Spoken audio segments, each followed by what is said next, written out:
get off into our next tarot reading. This reading, as I promised you all, is about Kora. And we are going to draw from the energy of Luke 8:17. And that says, "For nothing is hidden that will not be made manifest, nor is anything secret that will not be known and come to light."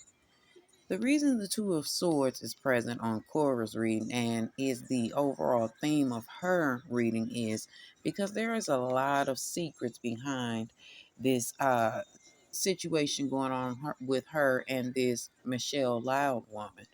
Um, there are secrets here on both sides. There are things that, of course, people are not going to believe, or some people are going to be very, very shocked about the things that come out about this situation. This situation revolves around a lot of toxic lying energy. Um, Colossians verses 3, um, verses 9 through 10 says, "Do not lie to one another, seeing that you put off the old self with its practices and put on the new self, which is being renewed in the knowledge after the image of its creator." Remember, I told y'all that they were putting on the image of being these good church people and worshiping God, the Christian God, or whomever the God is. Well, not even whomever. Let me not be coy in this moment because I got a sermon to tell y'all, right? And y'all rely on me to keep it real. So let me not hold my words and be coy. And let me ring a bell and get that spirit the hell on up out of here. Anyway, remember I told you all that they worship a different God. And remember, I told you I likened it to how the Africans who were stolen and brought to America had to hide their religion so that they could fit in white America or in America, or had to do it to conform to what was going on in America. This is what they are doing, but they are only conforming and saying they're worshiping Jesus because there's money there. And just like they're lying about worshiping Jesus, Kora is lying about the nature of this situation. And unfortunately, y'all, so is Michelle Loud. But we're going to get to that after I finish explaining my interpretation of Colossians verse 3. I'm sorry, chapter 3 and verse 9 through 10. And Luke chapter 8, verse 17. I'm sorry, I'm stumbling over my words, but "thou shalt not hold my tongue." About the law, release my throat and let me get this message across, please. I shall. Anyway, both of them are lying, but we will get to that. Like I said, they worship a different God. That God that household is praying to, the Jakes family is praying to, is a white God. And I know that y'all saying it's white Jesus. True. It is white Jesus, but it's a little deeper than Jesus. Like I told y'all in the other reading, it's a feminine spirit that they're praying to. It's a white feminine woman spirit, a white female spirit. And she holds all the cards, honey. Whatever that spirit is, she gives it to them.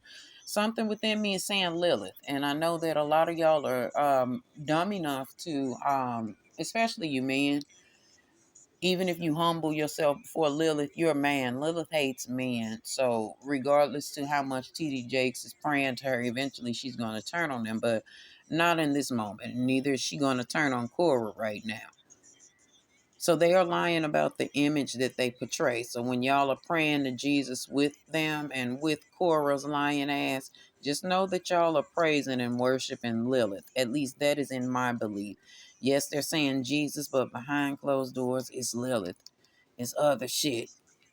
Anyway, like I said, there's a story coming out about Kora that has a lot to do with her being wild and reckless, and some things are being said that are going to embarrass the family, and they're going to come out fast. And they're already out surrounding this situation with Kora and this Michelle Loud girl. The things that are being said are being run with. There are people talking about it. There are a lot of people speaking on it. There are a lot of people who know Kora that knew her when she was younger, especially that are going to come forward and speak, simply because y'all remember this Ace of Coins represents opportunity. And in the world of 2024 and us being in the age of Aquarius, those of you who are real deep astrology witches, drop in my comments for me and tell me what moons and shit we're up under too, because I know a lot of this has to do with that too. But you know, we over here, especially with me, we practice where our strength is, and my strength isn't necessarily over in astrology and reading the moons. If you do that, let me know and I'll follow you and I'll absorb some knowledge from over there. See that opportunity there that's present? I'm communicating that throughout this reading. Remember that, y'all. Anyway, Cora has some shit going on with this Michelle Loud girl that has a lot of issues attached to it. But per the usual, her daddy is gonna come through and fix things. Here comes Bishop T.D. Jakes coming through as, you know, the father of coins, taking care of things with his money and his power. And let's not forget the respect that he has in the black community and abroad. I'm not going to just say he's black famous. There are white people that follow him. So there are a lot of people that respect him. So they are going to help him because they want to remain attached and affixed to Potter's house and the name T.D. Jakes. He'll probably get some help from some of his famous friends too. But again, we're going to talk about T.D. Jakes specifically in his reading. Anyway, he's going to smooth it over for her per the usual because this is what he's been doing. This situation, though, let's clear these cards out. The situation, though, with his daughter is a mess. You know, it is a situation of her being barren. She is not able to naturally give birth. Each of her children, she's lifted off of somebody because I refuse to believe that she's doing anything legally or she's doing anything fairly. I believe that she's targeting people with her power and her influence and her money. Because don't believe that the girl is poor. You see, again, she wears those flat ballerina shoes. Excuse me, I keep wanting to call them sandals, but they ain't. She wear them motherfucking ballerina flats and them knees rubbed down towards the calf. So you know that gal there. She built a little bit like a improper fraction. That gal got some coin, okay? She got some money she can throw away, okay? Keep that in mind now. And this big penguin looking ass bitch got some money. That big girl song that Mike kept saying, this Kora comes to mind when I think about it. And she used that big money and that big back of hers and that influence of who she is as Kora Jakes, as T.D. Jakes' daughter, to do the things that she does, to get over on people, to get most of what she wants. And this is what she's been doing her whole life. But the only thing she couldn't do or use her daddy's influence specifically, she couldn't do that to have a baby naturally. The mother of baskets is the Queen of Cups in reverse. And you know the Queen of Cups is pregnant. She could not have a baby. She is keeping it secret that she's barren, but I believe it's a little bit something a little bit more sinister that has happened to Kora.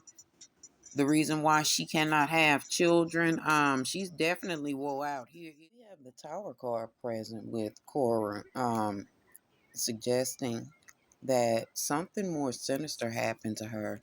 The reason why she is barren, there is not like she's probably going to say like, oh, I have endometriosis or something. And we're going to do another reading on her. So I'm going to be able to do a little bit more research to find out exactly what excuse she's giving for her not being able to birth a child naturally. But there's something a little bit more sinister. Her cards indicate that there's some type of inappropriate relationship that went on with a male in her family that they are, of course, hiding from us and they are keeping it from us. Um, yeah, some real funny shit, just funny style shit going on with that family. Some very secretive things, some very devilish things, if you will. And as the scripture says, things that are done in the dark will come to light. So just know that there are some things that are going to come to light about the relationship, excuse me, between Cora and one of her male family members that was disgusting in nature. And this is why this girl is the way that she is. because of the things that have happened to her. And they will come out. Y'all will see that Kora is exactly what I'm saying. She's not as pristine as she's pretending to be. But again, this is the era of opportunity, so she will come up off of this experience. But anyway, what does she do? Why is she such a horrid person? What is it that we are talking about specifically in this reading? Well, Kora uses her influence. Well, first of all, let's go back. Let's not forget the motive for the reason for her being this way. Okay, so let's go back and let's talk about it. Remember, Kora cannot have a baby naturally, and she's jealous of her sister Sarah because Sarah can. It's some like what is it? Sarah and Rachel type shit. She's the no, Leah and Rachel, excuse me, type shit. She's the ugly sister and Rachel was the beautiful sister and all of that shit. Yeah, she's Leah, okay? Remember, Kora gives Leah energy, y'all. What does she do in her energy? Her lower energy, her lower self energy, this toxic energy that she's in. She targets women who are, and she's been this way her whole life. She will only be friends with girls that she's better than.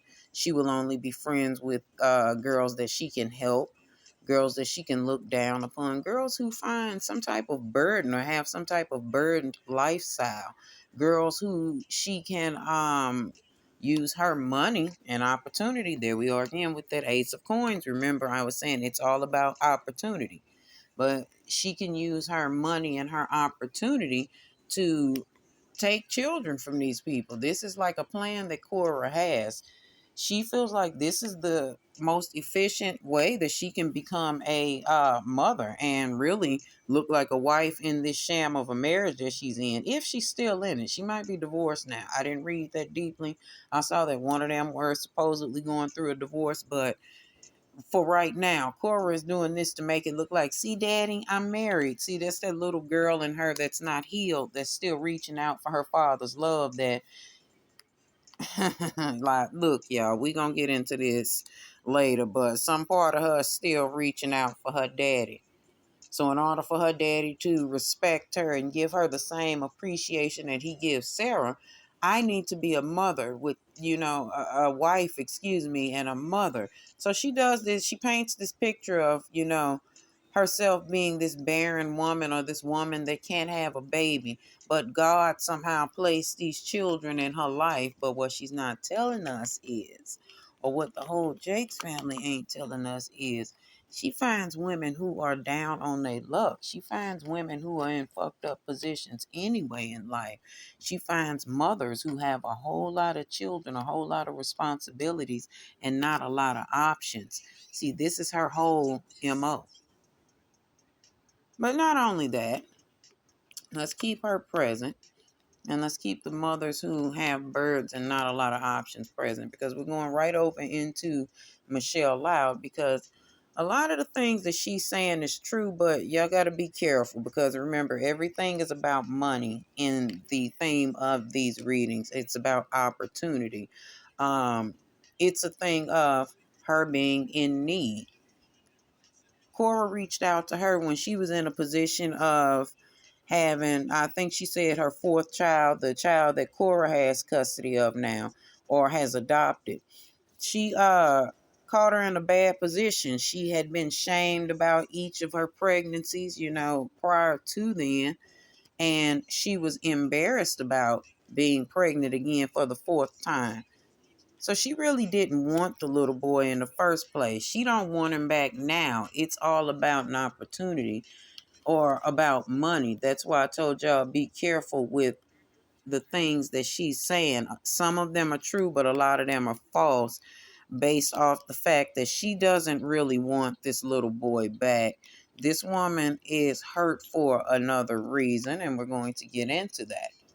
So Kora, knowing that she targets women who are in shattered ass situations, women who have parents who have a relationship with her parents in the Potter's House Church, parents who could become embarrassed by the child or their daughter specifically consistently having children out of wedlock. A child who, or a daughter who has been shunned by her family because she's bringing shame before them in the eyes of the Potter's House Church because she's not married. This is child number 4. So Kora goes to her and presents her with an opportunity.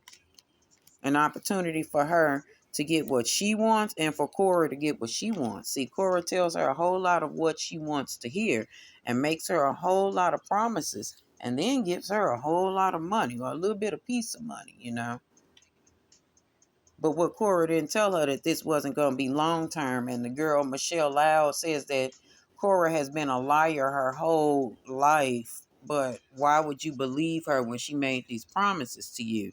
And Kora definitely stabbed her in the back because, you know, she had no intentions on consistently giving her anything. Kora had gotten what she wanted. She wanted the little boy. And she gave Kora her damn son for a very, very bullshit price. Kora knew that she could have given her more money, but she played her. She gambled knowing that this woman had a fucked up situation going on and she played on that. She used this as her opportunity to overtake the woman. Again, with the 6 of Pentacles, or the 6 of Coins, this came in reverse. This is an abuse of power, an abuse of their money and authority. Kora knew that this girl's situation was fucked up and she played on it. And because the girl knew that she didn't have no money and she fucked up, she saw Kora as a come up. But Kora didn't tell it was going to be long term. That's all this is about, though. That girl, Kora stopped giving her money. And now the girl like, okay, well, if you are not going to give me no more money, I'm going to embarrass your family. Let me go back to these cards. Let me get these up here. So she's like, okay, Kora done gave her the money, but played on her, gave her a little bitty ass amount, but ain't giving her money for a long time. Kora has stopped giving her money or doing whatever it is to keep her silent. And this is what the girl wants. She wants money. She does not want that little boy back. I'll use the 5 of Coins as that. She's not looking for no relationship with that little boy. She don't want him back. And the fact that Kora has decided that she's done paying her shit. She didn't have the little boy for 10 years. The little boy 9 or 10 years old. She like, I shouldn't have to pay for it. Now I'm really his mother. I mean, I'm his mama, but I'm his mother now. And Kora is absolutely right in that aspect. You see how that manipulation works, y'all? She is right. She has been taking care of this boy for 10 years. She has been financially providing for him. She, truthfully, has a stronger history with the little boy. His mama doesn't. So that being said, Kora say, fuck you. I ain't getting you no more money. This is a done deal. The door is closed. So Michelle Loud like, okay, well, 10 of baskets, 10 of knives. You gon' cut off my source of money, my source of whatever funding she's giving me. I'm gonna tear your family down. I'm gonna make sure that everybody knows what is going on.